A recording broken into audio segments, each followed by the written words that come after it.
Olá, você está no canal Literologia. Aqui é um canal específico para quem é do campo universitário ou pelo menos quem gosta de estudar questões ligadas ao campo das letras, à língua portuguesa, à filologia, literatura, etimologia, essas coisas. Na verdade, aqui a gente dá dicas de livros e de assuntos onde você pode encontrar certos conteúdos mais importantes ou que você gostaria de encontrá-los, tá? E hoje nós entraremos numa espécie de polêmica, uma vez que deixarei aqui a minha opinião sobre os cursos de letras, né? A minha crítica, na verdade, sobre os cursos de letras, sobretudo no Brasil, né? Então, o que é que eu vejo de problema nesses cursos, né? Por que, na minha concepção, os cursos de letras no Brasil não dão conta da formação completa de um indivíduo apto para vir tanto para o mercado de trabalho, tanto para discutir questões ligadas realmente à língua, seja gramática, linguística ou outro assunto, tá? Então, hoje será sobre a minha crítica aos cursos de letras. E aí, se na sua faculdade não acontece isso, deixe nos comentários, e se acontece também pode comentar. Se eu estiver equivocado, também pode comentar, não tem problema, né? Eu digo a partir de experiências minhas e o que eu ainda vejo, tanto como estudante do Stricto Sensu, ou seja, de mestrado e doutorado, ainda vejo essas discussões desse sentido, e também pelo que eu acompanho de colegas ou de ex-alunos que estão nos cursos de graduação de letras, né, nas mais diversas universidades no Brasil, tá bom? Então, vamos começar, gente. A primeira crítica que eu faço ao que acontece nos cursos de letras no Brasil é que há uma tendência muito grande a transformar os cursos numa espécie de picuinha ideológica, ou seja, acontece uma fragmentação dos conhecimentos no campo universitário. De modo que, já na graduação, há uma espécie de divisão em que, às vezes, cada professor quer atrair para o seu departamento, para a sua corrente linguística, para a sua corrente ideológica. E isso é ruim para o aluno de graduação, uma vez que na graduação ele precisa ter um conhecimento amplo, ele precisa de uma visão holística da coisa. Então, o que é comum ver nos campos, né, nos campos universitários? É que o pessoal da sociolinguística já arrasta e começa a criticar todo mundo que é da gramática, mesmo que seja da gramática funcional, gerativa ou psicolinguística. Então, só quem presta, só quem dá conta é a sociolinguística. E aí, os livros serão todos voltados para isso. Então, o aluno já no primeiro semestre do curso de letras já começa a fazer críticas a coisas que ele não sabe nem o que é. Então, é muito comum você ver um aluno no curso de letras, gente, já no primeiro e segundo semestre, criticando a gramática normativa, criticando a história da língua portuguesa, criticando, às vezes, a questões de normas, falando que tem que ser de qualquer jeito mesmo, a fala, e que importa é a comunicação. Esses clichês que ninguém nem aceita mais essas coisas, tá? Então, a outra coisa é que, então, dentro deste campo, às vezes tem aula de um professor que acaba com a gramática normativa, tal, devido à sociolinguística.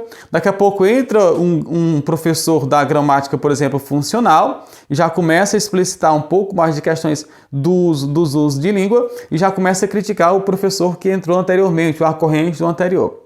E aí você imagina como é que fica a cabeça deste aluno, gente, ou desse aluno, nesse momento, né? Então, que ele não sabe para onde ir. Então, é uma coisa que eu faço, é uma das primeiras críticas que eu faço aos cursos é que não ensinam os alunos a ter uma visão holística, ou seja, uma visão ampla da coisa. É o quê? É conhecer a gramática normativa, é conhecer os princípios da sociolinguística, é conhecer os princípios da linguística moderna, é conhecer os princípios da historiografia, é conhecer a raiz da língua portuguesa, por exemplo, tá? É conhecer o básico da literatura.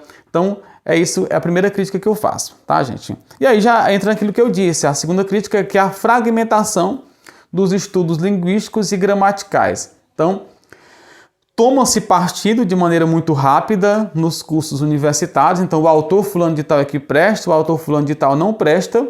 Só que essa crítica, gente, o aluno pega para si sem ter lido o autor fulano de tal, que estão dizendo que não presta. Então é muito comum alunos no primeiro semestre de letras criticando Evanildo Bechara. Meu Deus do céu, gente!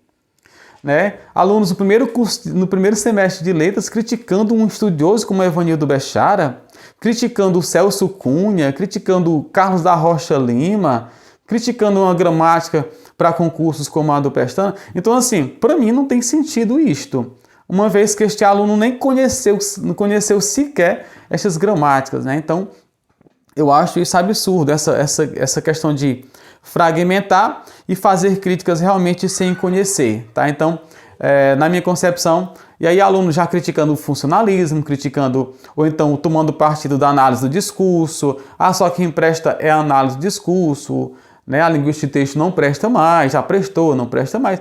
Então fica essa coisa de que a pessoa que está lá, realmente o aluno não vai ter essa visão holística, e ele vai precisar, ao sair do campo universitário e mesmo lá dentro, de todas as visões. Ele não precisa, naquele momento, já tomar partido, gente, tá?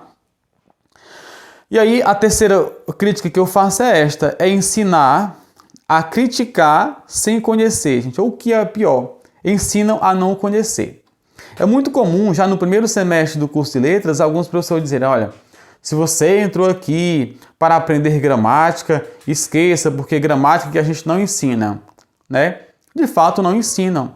Mas o pior não é não ensinar, o pior é não ensinar e criticar a gramática. Ou seja, de modo que aprende-se a criticar a gramática, mormente a gramática tradicional e normativa, mas sem esse conhecimento, né, aprofundado da gramática. Ou seja, ensina-se a criticar uma coisa sem conhecer esta coisa, gente. É muito comum isso acontecer, tá? Muito comum mesmo.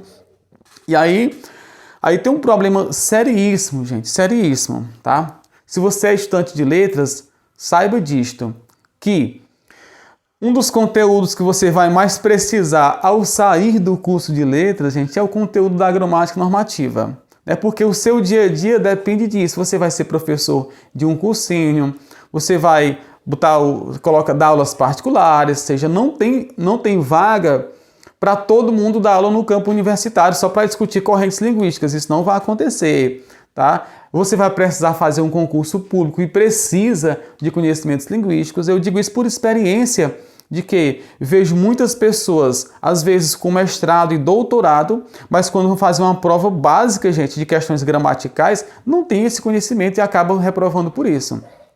Então, muita atenção para isso, tá? E a outra coisa é que eu acho que há erros quanto a certos conceitos e a certas frases. Então, por exemplo, né, um dos erros que eu vejo que acontece quando se critica, por exemplo, a gramática normativa, né? Já vi muita gente dizendo que os exemplos da gramática normativa são criados para se adequarem àquelas regras gramaticais, gente. Isso não é verdade. Por quê? Se você pega qualquer gramática normativa, seja do Evanildo Bechara, Celso Cunha, Rocha Lima, a gramática Wise do Azeredo, gente, diversas gramáticas que eu tenho aqui, da Amine Boyanan Yaui, tá? A gramática da Maria Helena, ou seja, todas essas gramáticas, elas têm um corpus.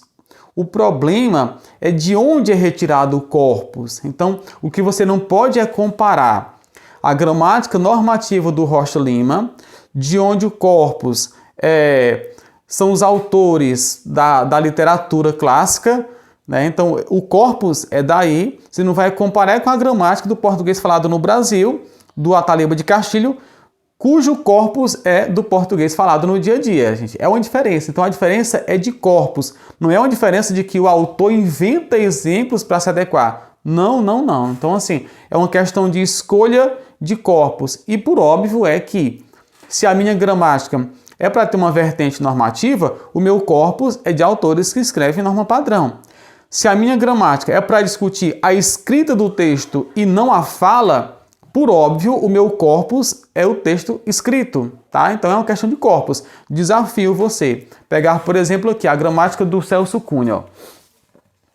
Ele diz que o corpus da gramática... Aqui não tem nenhum exemplo, gente, nenhum exemplo criado pelo autor. Todos os exemplos são retirados de autores de obras, tá? Literárias. do romantismo à modernidade. Ele diz isso no corpus dele e diversos outros autores, tá? Agora, alguns manuais, pequenos manuais de dicas rápidas, sim, a gente pode criar o exemplo. Mas quando você cria o exemplo de enunciado, aquele enunciado com certeza se encaixaria em alguma situação. Então, essa questão de conceito tem que ter um certo cuidado. Não é tão simples assim dizer que o autor criou o exemplo. Então, é isso, tá? E por último, a minha crítica é que há uma tendência enorme ao desprezo pela tradição, pela experiência e pela história, gente. Então, estamos assim. Então, antes de você criticar a gramática normativa, precisa saber a história da gramática normativa. Antes de fazer críticas ao estruturalismo, né, que em tese começa com Saussure, é preciso conhecer o estruturalismo. Antes de fazer críticas ao funcionalismo, é preciso conhecer o funcionalismo. Antes de fazer críticas à linguística da enunciação, é preciso conhecer a linguística da enunciação. E antes de fazer críticas à sociolinguística, também é preciso conhecer a sociolinguística. Mas é preciso conhecer numa visão ampla, gente. Não é para desprezar a história das coisas. Até porque em linguística, em filosofia, gente, o conhecimento não começa ali. Não existe o pai.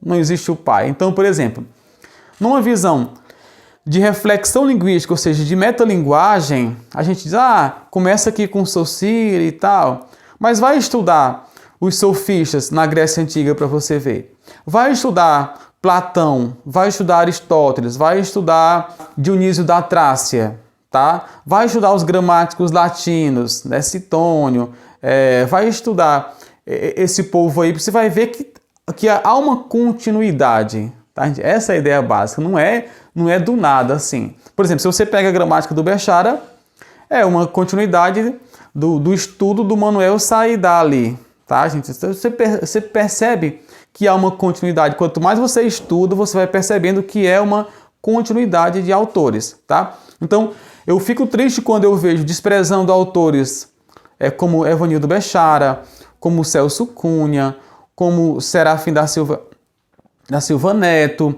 Manuel Saída ali, tá? São autores, gente, Mário Barreto, Macambira, são diversos autores que ficam no esquecimento, às vezes até o próprio Matoso Câmara Júnior, né, é esquecido em certos conceitos, em certas questões. Então, assim, não tem sentido isso, tá? Não existe o novo sem ter uma continuidade. Todas as correntes linguísticas, elas têm alguma coisa em comum, ou seja, que é a discussão sobre a língua. Mas quando você para, por exemplo, vamos pensar aqui na corrente da enunciação, né? A teoria da enunciação que, em tese, começa com o Benveniste. Só que o Benveniste, gente, ele tem uma corrente estruturalista. Depois o Culioli vai dar continuidade e vai se distanciando um pouco daquele estruturalismo de Saussure e dos alunos de Saussure, tá? E que chegam até nós. Então, assim, as correntes elas vão se desmembrando, de modo que quando você vai procurar a história dessas correntes, há sim alguma coisa em comum.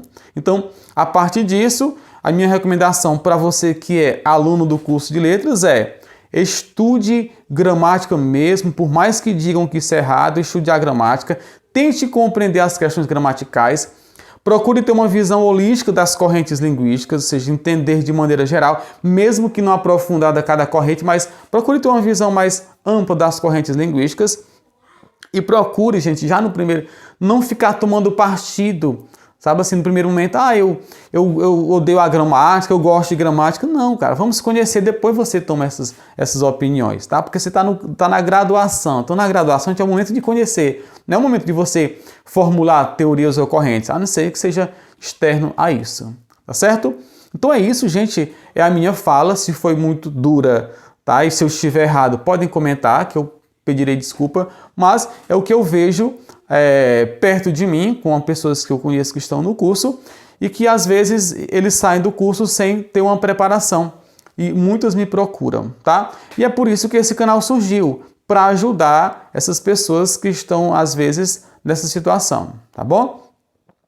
Peço que compartilhe o vídeo, faça com que esse vídeo chegue aos estudantes de letras, tá certo? Foi um prazer e até a próxima.